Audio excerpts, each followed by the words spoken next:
청소년 교회 가족 여러분, 안녕하세요. 네, 7월 4일 믿음의 대화를 시작하도록 하겠습니다. 오늘은 27과 사람을 살리고 세상을 살리는 사람이라는 주제로 말씀을 생각해 보고 가족들과 함께 또 나 스스로 믿음의 대화를 할 수 있는 자료를 제공해 드릴 텐데요. 오늘부터 한 달간은 예수님의 제자에 관련된 이야기가 중점적으로 다뤄질 겁니다. 단순히 어떤 제자가 어떻게 살았느냐, 어떤 일을 했느냐, 어떤 말을 했느냐, 이런 것을 다루는 것이 아니라 그 제자를 부르신 예수님의 마음이 무엇이었고, 그 제자를 통해 예수님이 이루고자 한 게 무엇이었는지를 고민해 보는 시간을 가져보려고 합니다. 나는 과연 예수님의 제자와 얼마나 닮았는지, 그리고 이미 예수님의 제자인 나는, 그리고 우리 가족은 어떻게 세상을 섬기고 살아가는지 함께 고민하며 또 우리의 마음을 하나님께 맞추어 보는 시간이 되기를 바랍니다. 자, 이제 27가 시작해 볼게요. 네, 이번 주 말씀 뽀개기는 첫 번째 본문인데요. 본문은 베드로와 안드레를 부르신 예수님의 마음을 알아보는 그런 시간이고요. 교훈은 사람을 사랑하고 세상을 사랑하신 예수님의 마음이 과연 무엇일까 알아보는 시간이고요. 마지막으로 질문 나누는 시간은 나는 사랑하고 사랑받는 그리스도인일지, 예수님처럼 사랑을 주고 또 제자들처럼 사랑을 받는 사람들일지 고민해 보도록 하겠습니다. 네, 먼저 본문 보객입니다. 마태복음 4장 18절부터 22절까지의 짤막한 내용인데 함께 보면서 내용을 파악해 볼까요? 마태복음 4장 18절에서 20절을 먼저 제가 봉독할게요.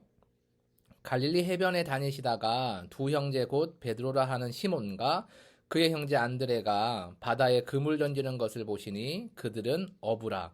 말씀하시되 나를 따라오라. 내가 너희를 사람을 낚는 어부가 되게 하리라 하시니 그들이 곧 그물을 버려두고 예수를 따르니라 라고 되어 있습니다. 여러분 우리가 너무나도 잘 아는 우리 베드로와 그리고 안드레를 부르신 그 장면이라고 볼 수가 있겠는데요. 그 둘은 어부였습니다. 갈릴리 호수에서 물고기를 잡는 어부였는데 참 보잘것이 없는 그런 상황에 있는 두 사람이었는데 그런데 예수님이 나타나셔서 콜링하시죠. 소명을 주시고 부르심의 은혜를 베풀어 주신다라는 거예요. 그런데 그 부르심의 과정을 잘 보면 예수님께서 주목해서 두 사람을 보셨다라는 걸 알 수 있어요. 어디서 알 수 있습니까? 18절에 금을 던지는 것을 보시니에서도 알 수 있고 19절에 내가 너희를 이라고 하는 말에서도 유심히 주목해서 보시는구나.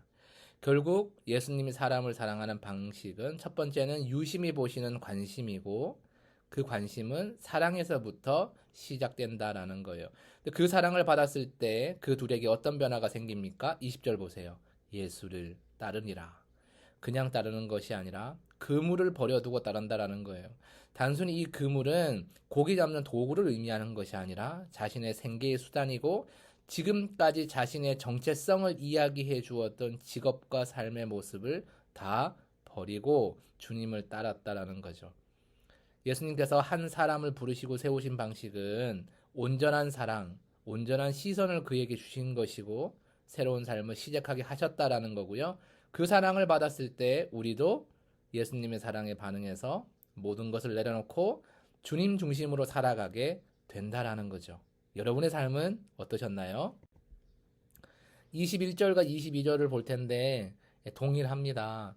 세베대의 아들 야고보와 요한도 동일하게 예수님이 주목하여 보시고 그들을 불러주셨고 그 사랑에 응답하며 22절에 보면 아버지를 버려두고 또 배를 버려두고 예수를 따랐다라고 했어요. 우리가 너무 단어에 매이면 어떻게 불효자다.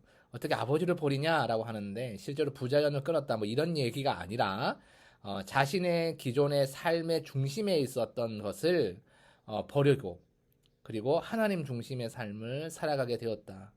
이제는 육체에 속한 사람, 이 세상의 세속적인 가치에 속한 사람이 아니라 하나님 나라의 가치에 속해서 살아가는 사람이 되었다. 내가 변화되었다. 라고 이야기하는 거예요. 그것은 이제 단적으로 배와 아버지를 들어서 설명했다. 라고 보시면 좋겠습니다. 이해 다 되시죠? 자, 넘어가겠습니다. 묵상인데요. 그래서 여러분 사랑은요. 사람을 향합니다.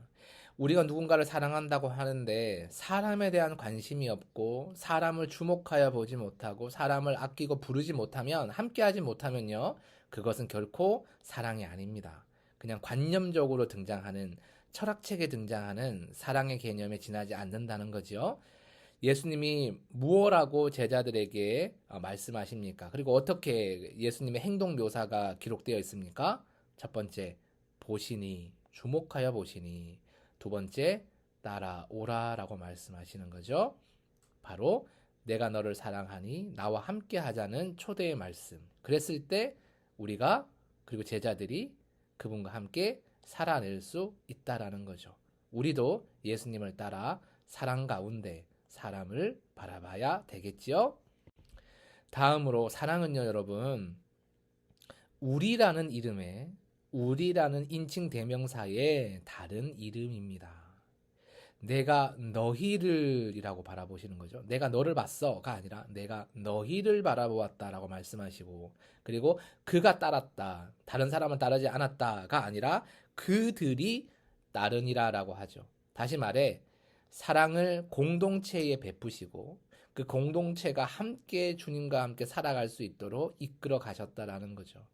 우리가 누군가를 사랑한다 하면서 우리라는 말을 쓰기가 어렵다면, 우리를 만들어 가지 못한다면, 공동체를 이루지 못한다면 그것은 반쪽짜리 사랑밖에 안 된다.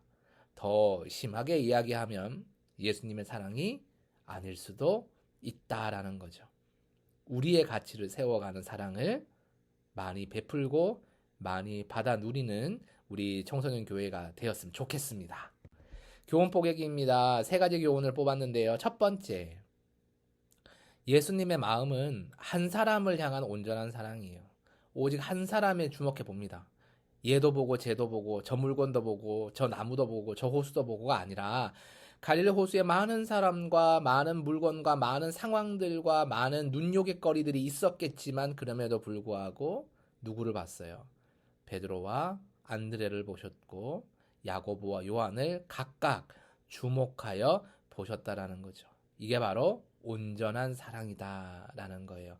우리가 어떤 사람을 사랑할 때 그 사람만을 바라보며 그 사람에 집중할 때 온전한 사랑이 채워집니다.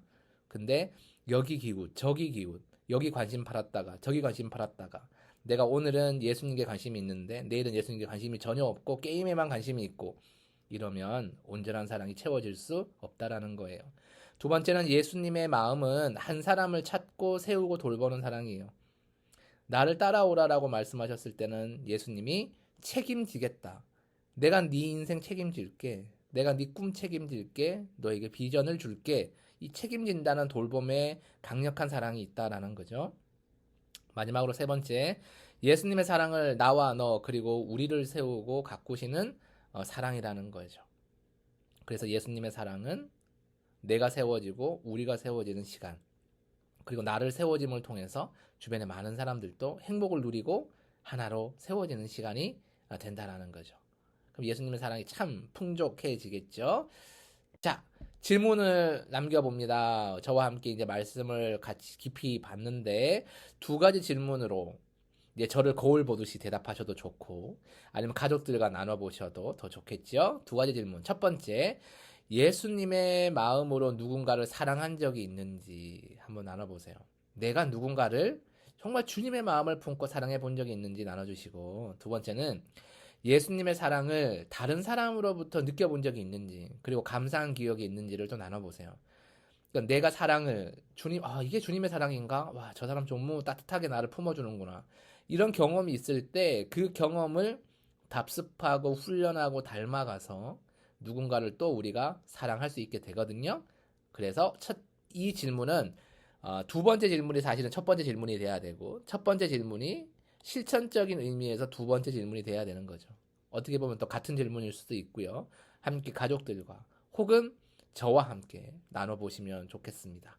이런 질문에 답하는 고민하는 신앙을 가지시면 분명히 여러분의 삶의 모습도 풍성해지고 윤택해지리라 생각합니다. 함께 도전해 보시죠.